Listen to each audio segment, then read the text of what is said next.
Il y en a qui comparent aujourd'hui Iya Mohamed à Samuel Eto'o-Fisk par rapport à la crise actuelle au niveau de la Fédération camerounaise de football. Sans preuve, les amis. Vous avez des gens qui tronquent les faits, qui racontent du n'importe quoi, sans savoir exactement ce qui s'est passé entre Eto'o-Fister et maintenant ce qui se déroule avec Marc Brice. Eto'o-Fister, c'était un footballeur, c'était un entraîneur. Marc Brice, aujourd'hui, les amis, je répète, même comme il raconte partout qu'il a 26 ans de coaching et autres, il est venu au Cameroun, pas pour le football, mais pour toute autre chose. Je répète, pour toute autre chose. On va y aller.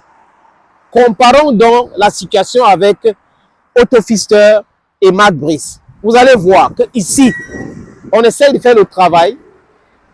On fait des recherches avant de venir vous donner les informations. On ne se précipite pas. Nous ne sommes pas dans le buzz. Parce que ceux qui sont dans le buzz travaillent avec les cabinets noirs. On les concocte les informations, on les donne, on dit diffuser. Ils diffusent à longueur de journée. Ils vont vous pondre 50 textes par jour, exclusivité, breaking news. Et vous le voyez, ils ne sont pas plus de 5 ou 6 personnes comme ça, les amis. Eto'o-Fister arrive au Cameroun en octobre 2007. Il arrive dans quelle situation? La situation où le Belge Harry Anne, le Néerlandais Harry Anne est parti. Harry Anne a démissionné comme sélectionneur. Et il y avait cette vide-là. C'est Jules Frédéric Nyonga qui était sélectionneur par intérim. Il a occupé ce poste jusqu'à ce que M. Edouard recrute Eto'o-Fister. C'est vrai que Iya Mohamed n'était pas d'accord avec la façon où M. Edouard a procédé pour nommer Eto'o-Fister. Mais seulement, les amis, juste une petite information. Eto'o-Fister était en Coupe du Monde avec le Togo. Voilà toute la différence entre Eto'o-Fister et le mercenaire qui est au Cameroun aujourd'hui. Je continue à vous expliquer. Eto'o-Fister a joué au football en Allemagne, il a été sélectionné en Suisse et dans beaucoup de pays en Asie. Voilà le bilan d'Eto'o-Fister qui est connu. Et il arrive en Afrique juste après les qualifications, je vais dire au Togo, juste après les qualifications du Togo pour le mondial 2006 qui s'est joué en Allemagne chez lui. Et c'est Stephen Keshi qui a qualifié dans l'équipe togolaise. Et Stephen Keshi du Nigeria, notre frère, a été donc limogé par les dirigeants de la Fédération togolaise de football. Je ne peux pas vous expliquer pourquoi. Est-ce qu'ils ont mis de côté Stephen Keshi, celui-là qui les a qualifiés pour le mondial 2006. Et Eto'o-Fister arrive dans ce pays et part avec le Togo en Coupe du Monde. Ce qui s'est passé, c'est ça s'est passé. Je ne vais pas entrer dans ça, mais le Togo a quand même participé à cette Coupe du Monde avec Eto'o-Fister. Au retour de cette Coupe du Monde, nous sommes en 2007, il trouve un contrat au Cameroun. Iya Mohamed n'est pas d'accord. Parce qu'il dit qu'il a fait la shortlist et le ministre Edouard n'a pas respecté cela. Il y a eu un conflit. Il a laissé. Je vous explique parce qu'il sortait quand même de la Coupe du Monde. Il avait déjà un nom. Il était déjà connu, Eto'o-Fister. Vous voyez un peu ce qu'il a dit? C'est très important de noter.